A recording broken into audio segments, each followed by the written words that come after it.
것을 알게 되고 말씀을 이제 하나님께 여쭙고 이제 말씀을 준비를 하다 보니까 아까 같이 그냥 볼륨을 좀 낮춰주시겠어요? 이게 너무 울리는데요. 예. 오늘 본문 말씀을 하나님께서 읽게 해주셨습니다.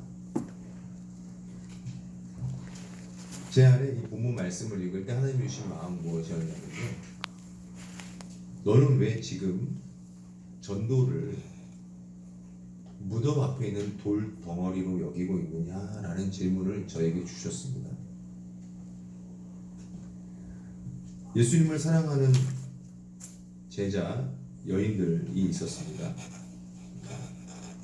안식일이 지났고 이제 막달라 마리아와 야고보의 어머니 마리아 또 살로메, 이들은 예수님을 정말로 존경하고 사랑하고 또 그리고 예수님의 죽으심을 안타까워해서 예수님의 장례를 이제 준비하고 또 그리고 장례를 치르기 위해서 이제 예수님의 시신이 안치된 곳으로 향하고 있었던 것이죠. 그 무덤에 가면서 그들은 걱정했습니다. 우리가 지금 이 향신료와 시신을 닦을 향신료와 또 그리고 그런 어떤 이 천이라든지 이런 것들을 또 준비해서 가고 있는데 물동이 생각해 보실 수 있으시겠죠? 상상해 보실 수 있으시겠죠? 그것들을 무겁게 들고서 지금 이 여인들이 가고 있었을 것입니다. 열심히 가고 있는데 가면서 얘기를 하게 된 게 돌문으로 이렇게 막혀 있는데 제가 그 돌문이 어느 정도 크기인가 찾아보니까 1.5톤에서 2톤 정도가 됐다고 합니다. 굉장히 여인 셋이서 이걸 옮길 수 있는 무게가 아니죠. 우리는 일단은 준비를 해서 가는데 이 돌문을 누가 옮길지를 예상을 못하고서 지금 가고 있었던 거예요. 마음이 급해가지고 돌문 앞에 다다르기 전에 그걸 얘기하고 있었는데 가보니까 누군가가 그 돌문을 옮겨놨다는 것을 발견하게 된 것이죠. 서두에 말씀드렸듯이 우리가 열심히 무언가를 준비해서 때로는 붕어빵도 준비하고 전도주도 일주일 내내 준비하고 정말로 여기서 한 주일이 푹적푹적 되면서 저희가 중보기도도 하고 함께 말씀 공부도 하고 열심히 정말 여기가 무슨 정말 그 군인들 훈련 받는 데 같이 열심히 그동안 우리가 이 코로나 이전에 했던 모습들, 이 여인들이 향신료를 준비하고 예수님의 장례를 준비하기 위해서 물동이를 새벽부터 떠오고 그 모습을 겹치게 되었습니다. 열심히 했는데 주님을 위한 열심이고 정말 주님을 위해서 우리가 열심히 했는데 코로나라는 상황이 닥치게 되니까 생각해 보게 되는 거죠. 이 돌문을 누가 옮겨줄 것인가? 우리 목사님이 옮겨줄 것인가? 아니면 우리 장로님, 위원장 장로님과 우리 장로님들이 옮겨주실 것인가? 사실 오늘 모임도 정말 어렵게 우리 위원장님과 우리 장로님들이 정말 이렇게 많은 어려움이 있었지만 이 자리를 마련해 주셨어요. 또 우리 임원진 이렇게 돌문을 옮겨줄 것인가? 이 전도할 수 없는 이 돌문을. 근데 그 누구도 옮길 수가 없다는 것이죠. 돌문을 누가 옮기십니까? 하나님이 옮기시는 줄 믿습니다. 우리는 돌문을 옮길 수 있는 존재가 아닙니다. 이 코로나라는 돌문을 우리는 옮길 수 없습니다. 누군가는 저에게 그런 얘기를 하더라고요. 전도는 이제 노방전도는 안 돼. 이제 노방전도는 절대 해서는 안 되고 관계 전도해야 되고 그리고 조용히 카톡이라든지 또 뭐 이런 걸로 해야 돼. 정말 그럴듯하고 그런가 보다라고 생각이 되는데 복음은 한 가지 방법으로 전해지는 것이 아니라 2000년 전부터 지금까지 앞으로도 50명의 교인이 있으면 50가지 방법으로 100명의 성도가 있으면 100명의 방법으로 10,000명의 성도가 있으면 10,000가지 방법으로 하나님께서 우리의 돌문을 옮겨주시고 그 일들을 감당하게 하실 줄 믿습니다. 어떻게 전도를 해야 돼요, 목사님? 제가 할 수 있는 답은 한 가지죠. 함께 기도하겠습니다. 함께 기도하겠습니다. 각자에게 주신 은사와 우리 각자에게 주신 이 삶 속에서 지금도 지난 1년 동안 하나님께서 우리의 삶을 통하셔서 역사하셨고 계속해서 역사하실 것임을 믿으시기를 주님의 이름으로 축원합니다. 왜 교회 성령 선교회 전도하지 않고 있습니까? 왜 여의도 전도단 전도하지 않고 있습니까? 여러분 그렇게 말하는 사람 분들이 계시다면은 말씀하십시오. 저는 전도를 멈춘 적이 없습니다. 노방 전도는 지금 우리가 함께하던 노방 전도는 아시다시피 할 수가 없지만 나는 나의 삶을 통해서 매일 만나는 사람들에게 예수님의 살아계심을 증거하고 있었고 앞으로도 그럴 것입니다. 나는 가족들을 위해서 기도하고 우리 교회를 위해서 기도하고 있고 또 그리고 이 나라와 민족을 위해서 기도하고 있고 아직도 믿음을 가질 수 없는 그 열방에 있는 사람들을 위해서 중보하고 있습니다. 이 전도가 헛되지 않고 반드시 하나님께서 돌문을 옮기실 때에 부활의 생명으로 구원으로 열매 맺을 줄 믿습니다. 여러분 반드시 그렇게 증거해 주시기를 주님의 이름으로 축원합니다. 공부를 열심히 하고 있습니다. 요새 시간이 있다 보니까 물론 말씀 공부 열심히 하고 있고요. 또 중보기도도 열심히 하고 있고 그리고 이제 여러 가지 이제 교회를 향한 시선들이 사회적인 시선들이 많이 어둡기 때문에 비평적이고 날카롭기 때문에 왜 이렇게 됐지라는 것을 이제 개인적으로 좀 공부를 해보고 있습니다. 책을 보면서 종교 사회학이라는 그런 분야가 있더라고요. 그래서 그 분야의 어떤 교수님이 은퇴하시면서 한국 교회의 사회학이라는 그 책을 이제 70세가 넘어가시면서 은퇴하시면서 쓰신 책이 있어서 읽어봤습니다. 그리스도인이시고요. 그런데 기독교, 천주교, 불교의 모든 우리나라의 종교를 연구하셨던 분이세요. 통계적으로 거기 이런 것들이 있었습니다. 비그리스도인들이 교회를 신뢰하지 않는 이유. 첫 번째로 제일 많이 나온 게요. 양적 팽창이라고 했습니다. 외형에 너무 치우쳐 있다. 한국 교회는. 그러니까 비그리스도인들이 볼 때 31%가 그랬다 그러고요. 두 번째로 비그리스도인들이 교회를 신뢰하지 않는 이유는 목회자의 사리사욕 그리고 성도들의 이기적인 신앙 그리고 재직들의 권위주의 이것이 15%였었습니다. 그리고 세 번째가 교회는 잘 단합을 못한다. 아마 교단이 여러 가지로 나뉘어져 있고 또 교파 간의 갈등, 또 교회 안에서의 갈등 이런 모습들 때문에 아마 그랬던 것 같습니다. 네 번째는 성도들의 실제 생활에 교회가 방향성을 올바로 제시해 주지를 못하고 있다.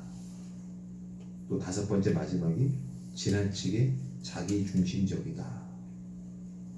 비그리스도인들이 교회를 신뢰하지 않는 이유였습니다. 근데 그 통계조사 이후에 바로 나온 통계조사가 그리스도인들이 교회를 신뢰하지 않는 이유였어요. 제가 너무나 깜짝 놀라고 회개를 하게 된 것은 그 결과가 대동소이했다는 것입니다. 비그리스도인이나 그리스도인이나 이 시대의 교회를 보면서 양적인 팽창, 외형에 너무 치우쳐져 있고 목회자의 사리사욕과 이기적인 신앙, 권위주의가 있고 단합을 잘 못하고 있고 성도들이 실제 생활에서 방향을 교회가 제시해주지 못하고 있고 지나치게 자기 중심적이었다.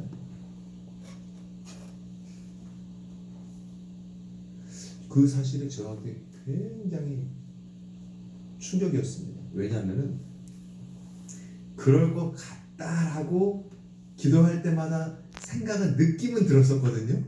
그런 느낌은 있었었는데 이게 정확하게 설문조사를 통해서 이 평생을 이거를 조사하신 그 분이 자기 은퇴 논문에 이거를 써놓으신 건데 거짓말 하지 않을 거거든요. 자기 평생의 그거니까. 거짓말이면 자기 수치잖아, 자기 평생. 그러니까 그거를 하신 분이 더군다나 그리스도인이시고 그분이 너무나 이게 신랄하게 이것들이 이렇게 통계적으로 나와버리니까 아, 무너질 것 같다, 무너질 것 같다, 문제 있는 것 같은데 이거 문제 아닌가? 염려가 되고 뭔가 그랬었던 게 쿵 하고 댐이 무너지고 나무가 쓰러지는 것 같은 그런 마음이 제 속에서 이렇게 느껴지게 되었었어요.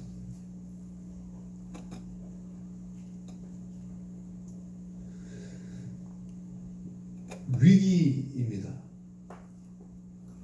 위기입니다. 헌금이 많이 거치지 않기 때문에 위기라는 게 아닙니다. 성도님들이 많이 모일 수 없기 때문에 위기라는 게 아닙니다. 우리가 마스크를 쓰고 예배를 드리기 때문에 위기라는 것이 아닙니다.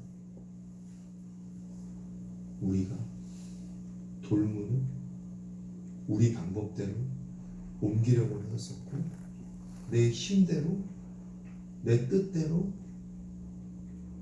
우리가 예수님을 믿고 전하려고 했었기 때문에 우리는 세상을 향해서 하나님의 손과 발이 되어 예수님의 피 묻은 손과 발이 되어서 섬기러 세상의 사회에 나갔던 것이었는데 전혀 다르게 그것을 이해하고 있고 하고 있는 우리조차도 이건 아닌데 이건 아닌데 하면서 알 수 없는 관성의 법칙에 의해서 계속 잘못 가고 있었다는 것이죠.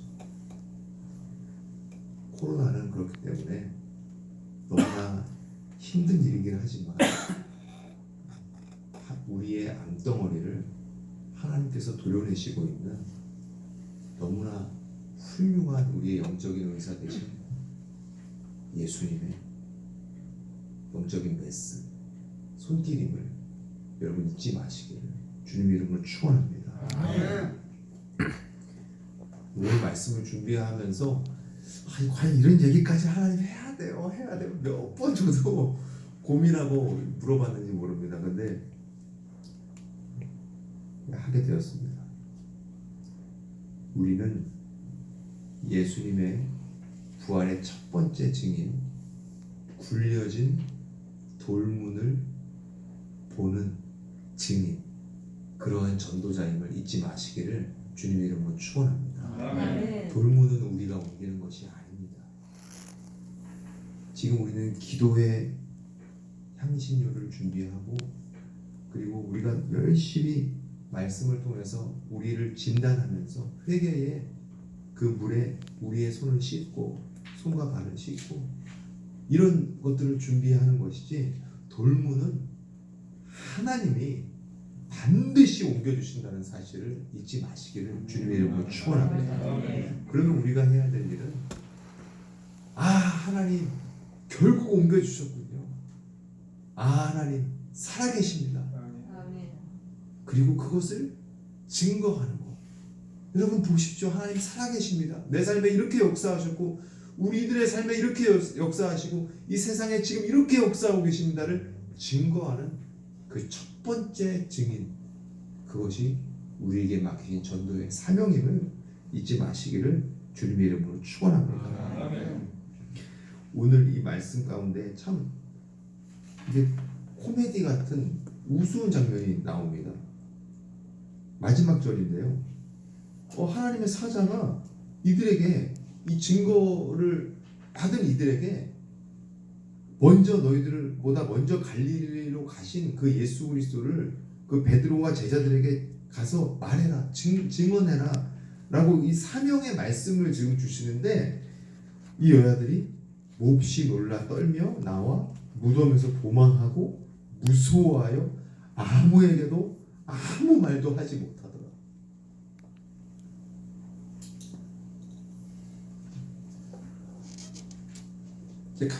가만히 요즘에 사무실에 혼자 있거든요. 혼자 너무 좋아요. 처음에 외로웠는데 한 3개월 되게 외롭더라고요. 그래서 막 전화도 막 하고 막 그냥 막 그랬는데 3개월 지나니까 방역이 너무 잘 되잖아요. 저 혼자 있으니까 뭐 방역할 필요도 없잖아요. 혼자 있으니까. 근데 그 혼자 있으면서 지난 시간 동안 지금 나에게 하나님이 하고 계시는 일들을 적어보게 되었어요. 그냥 적어봤어요. 하나님이 적어보게 하셨어요. 이게 제가 의지적으로 한 것이 아니라 그냥 하게 된 거예요. 아, 무슨 일을 그때 하셨지? 너무 많은. 이 코로나의 일을 겪으면서 야 진짜 하나님 살아계신가? 뭐 이런 것들을 의심하는 그런 사람들이 너무 많더라고요. 그러면서 그것들이 제 안에서도 막 그냥 불안과 염려로 나타나기도 했었고 또 여러 가지 우리 교회 안에 또 사건들이 있었잖아요. 막 이런 것들을 통해서 또 너무나 시끄럽고 내 속에서도 아 하나님 살아계시면 어떻게 이런 일이 있어요? 막 이러면서 진짜 이런 것들이 있었는데 그걸 적어보니까 내 안에 나에게 역사하시던 그 하나님을 적어보니까 이거는 너무 증거로 나타나 있는 거죠. 너무나 많더라고. 그 너무나 많은 일들을 보면서 아 그렇구나. 내가 그동안 두려움과 염려 속에서 이 여인들과 같이 분명히 하나님 역사하셨는데 와 여러분 한번 생각해 보세요. 하나님의 사자가 지금 나타나가지고 나한테 이 사명의 말씀을 주셨고 예수님 살아나셨다는 이 기쁨을 지금 전하라고 하는데 예수님 돌아가셨고 우린 지금 장사 지내야 되는데 라는 그 앞에서 너무 놀라가지고 떨면서 이게 지금 귀신을 받고 막 지금 하나님의 사자를 보면서 귀신을 봤다 그러고 막 지금 너무 놀라가지고 무서워서 아무 말도 못하고 도망을 치고 있는 거예요. 아, 그 모습이 나의 모습이었구나. 이 모습이 내 모습이구나. 이 도망치는 여인들의 모습 어떻게 보면 우스꽝스럽기도 하고 너무나 바보스럽기도 해 보이고 아, 이 모습이 내 모습이구나. 코로나라는 이 사건 그리고 이 사건으로 말미암아 여러 가지 혼동되고 있는 정치적인 것들 그리고 이 경제적인 상황 이 모든 내 주위를 둘러싸인 이 모든 관계적인 어려움 이 모든 것들 신앙적인 어려움 이 모든 것들 놀라고 떨면서 도망치고 있는 내 모습을 보게 되었습니다. 아무에게 아무 말도 하지 못하더라. 사랑하는 조용자 여러분, 이제 우리는 말할 수 있습니다. 하나님은 지금도 살아계십니다. 아멘. 우리의 돌문을 옮겨주셨고 부활의 주님이 성령으로 이 시간 우리와 함께하고 계십니다. 아멘. 그 분명한 믿음으로 아무 말도 하지 못하는 사람이 되는 것이 아니라 성령 충만함을 받아 지혜 없는 자였으나 하나님의 지혜를 받아서 이 무지한 입술을 통해서 하나님의 지혜의 말씀이 선포되어지는 그 놀라운 은혜를 경험하시고요. 2021년 그 어느 때보다도 전도의 열매를 많이 거두시는 모두가 되시기를 주님의 이름으로 축원합니다. 기도하겠습니다.